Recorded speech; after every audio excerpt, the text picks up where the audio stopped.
Ever feel like your thoughts are bigger than just the gray matter in your skull? What if I told you that your consciousness, your very sense of self, might not be locked inside your head at all?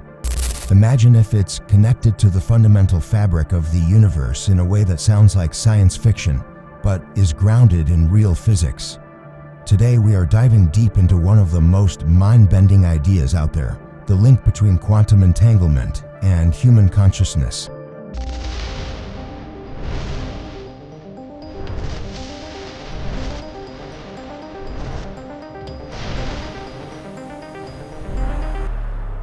Is this the key to unlocking the greatest mystery of all, what it means to be aware? Let's start with the basics. Quantum entanglement, what Einstein famously called spooky action at a distance, is a real phenomenon. When two particles become entangled, they are linked in a way that whatever happens to one instantaneously affects the other, no matter how far apart they are. Measure the spin of one particle and you instantly know the spin of its partner, even if it's on the other side of the galaxy. It's a direct violation of our classical intuition about how the world should work. There's no signal traveling between them. It's as if they are one system, existing in a single shared state.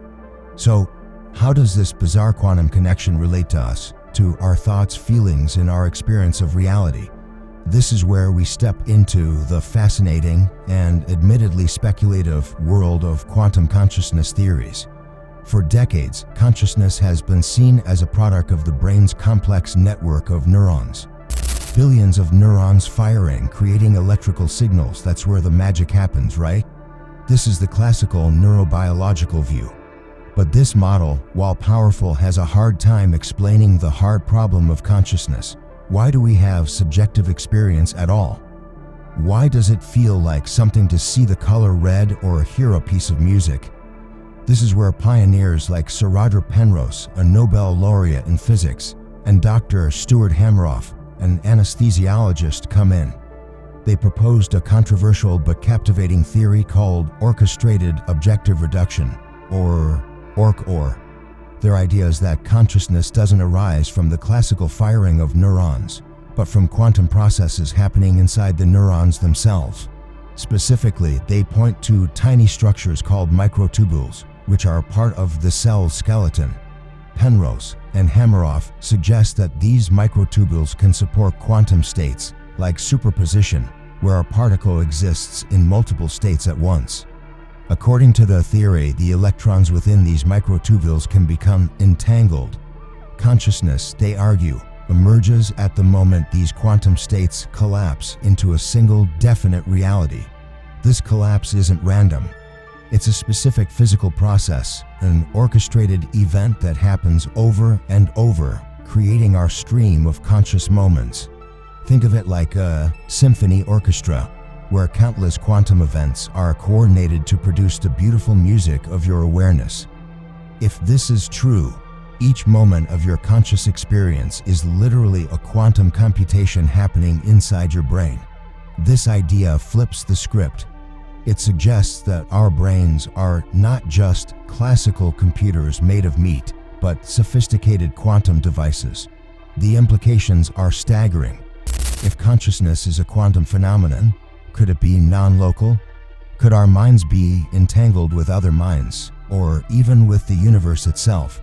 This might sound far-fetched, but it could offer a potential framework for phenomena that classical science struggles to explain. Think about those moments of deep intuition, sudden creative insights that seem to come from nowhere, or even that profound feeling of connection you sometimes get with another person or with nature. Could these be glimpses of a deeper, quantum entangled reality? Let's look at some evidence. Researchers are actively exploring quantum effects in biological systems. For example, we know that photosynthesis, the process plants use to turn sunlight into energy, relies on quantum mechanics to be incredibly efficient. Birds may use quantum entanglement to navigate using the Earth's magnetic field. If quantum mechanics is at play in these biological processes, is it really such a stretch to think it could be involved in the most complex thing we know of, the human brain? Recent studies have started looking for evidence of quantum phenomena in the brain. Some research has suggested that certain nuclear spins in the brain could remain in a quantum state long enough to be relevant for neural processing. For example, a 2023 study from Trinity College Dublin proposed that the brain might use quantum entanglement to process information. They hypothesized that protons in brain water could become entangled, creating a kind of quantum neural network. While this is still a developing area of research and highly debated, it shows that scientists are taking the idea of a quantum brain seriously. Think about anesthetics for a moment. How do they work? Anesthesiologists like Stuart Hameroff know that certain gases can switch consciousness off and on like a light switch, but the precise mechanism is still a mystery. What's fascinating is that these anesthetic molecules seem to specifically target microtubules and dampen their quantum vibrations. According to the OR theory, anesthetics work by preventing the quantum computations that generate consciousness. They literally stop the quantum orchestra from playing. This provides a compelling, though not yet proven, link between these quantum structures and our conscious state. So what would it mean if our consciousness is fundamentally quantum? For one, it could change our entire understanding of ourselves and our place in the cosmos. If we are entangled with the universe, then the line between me and not me becomes incredibly blurry. It suggests a deeply interconnected reality where our individual awareness is part of a much larger universal consciousness. This idea echoes ancient spiritual and philosophical traditions that have spoken of unity and oneness for millennia. It's a place where science and spirituality might find common ground. It could also revolutionize fields like artificial intelligence. If consciousness is quantum, then a classical computer, no matter how powerful, might never achieve genuine awareness. To build a truly conscious AI, we might need to build a quantum computer that mimics the processes happening in our brains. We'd have to learn how to orchestrate our own quantum symphony. Now, it's crucial to be clear. This is still a frontier of science. The theory of quantum consciousness is not mainstream, and it faces significant criticism. Many physicists and neuroscientists argue that the brain is too warm, wet, and noisy an environment for delicate quantum states to survive long enough to be meaningful. This is the decoherence problem. Quantum states are fragile and are easily disrupted by their surroundings. Proving that the brain can maintain these quantum states is the biggest hurdle for these theories. However, the debate is far from over. As our technology to probe the quantum world and the biological world gets better, we may find definitive answers. We're rebuilding more powerful quantum computers and developing new imaging techniques that could one day let us see these processes in action within a living brain. So, where does that leave us? We're standing at the edge of a profound mystery. Is consciousness simply an illusion created by a complex biological machine? Or are we quantum beings, our minds woven into the very fabric of space-time?